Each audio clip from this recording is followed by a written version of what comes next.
வாசுதேவன் பார்த்து கொண்டிருக்கும் பொழுது பீமன் துரியோதனனை சண்டைக்கு அழைத்து யுத்தம் நடந்தது.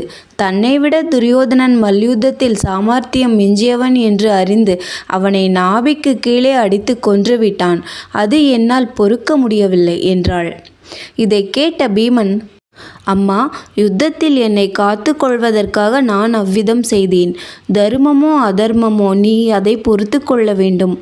உன்னுடைய புத்திரன் யுத்தத்தினால் ஒருவராலும் ஜெயிக்க முடியாதவன். அதனால் அநியாயமான காரியத்தை செய்தேன். ஆனால் அவன் யுதிஷ்டரை சூதாட்டத்திற்கு அழைத்து வஞ்சித்தான். நாங்கள் அனைவரும் பலவாறு வஞ்சிக்கப்பட்டோம். அக்கிரமமாக கவர்ந்து கொண்ட ராஜ்யத்தை விடமாட்டேன் என்றான். பதிவிரதையான திரௌபதியை உன்னுடைய மகன் எவ்வாறு நடத்தினான் என்பது உனக்கு முற்றிலும் தெரிந்த விஷயம். கெட்ட நடத்தையை அனுசரித்த உன்னுடைய குமாரனை அந்த சபையிலேயே நாங்கள் கொன்றிருந்தால் நீ தவறு என்று இப்போது சொல்லி இருக்க மாட்டாய். தர்மராஜனுடைய பிரதிஜையால் கட்டுப்பட்டு சும்மா நின்றோம். யுத்தத்தில் பகையை தீர்த்து கொண்டோம். அம்மா, நீ என்னை மன்னிக்க வேண்டும், விசனப்படாதே என்றான். அப்பனே, நீ என் 100 மக்களில் ஒருவனையாவது விட்டு மற்றவர்களையெல்லாம் கொன்று கோபம் தீர்த்து கொண்டிருந்தாயாகில் முதியவர்களாகிய எங்கள் இருவருக்கும் ஊன்றுகோலாகவாது இருந்திருக்கும். தர்மபுத்திரன் எங்கே? அவனை கூப்பிடுங்கள் என்றாள்.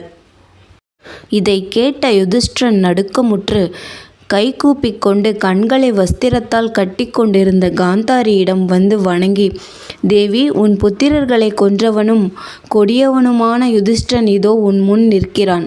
சாபத்திற்கு தகுந்தவன், சபிப்பாயாக. நான் துரோகம் செய்தவன். எனக்கு உயிரிலாவது ராஜ்யத்திலாவது இனி பயனில்லை என்று கூறி காந்தாரியின் காலில் விழுந்தான். காந்தாரி பெருமூச்சு விட்டு ஒன்றும் சொல்லாமல் இருந்தாள். யுதிஷ்டிரன் பேரில் தன் பார்வை விழுந்தால் அவன் எரிந்து போவான் என்று அறிந்து அவனை பார்க்காமல் வேறு பக்கம் முகத்தை திருப்பிக் கொண்டாள். ஆயினும் கண்களை மறைத்து கட்டியிருந்த வஸ்திரத்தின் இடைவெளி வழியாக யுதிஷ்டிரன் கால் விரல்களை மட்டும் பார்த்துவிட்டாள். அவை உடனே விகாரப்பட்டு போயின என்கிறார் பௌராணிகர்.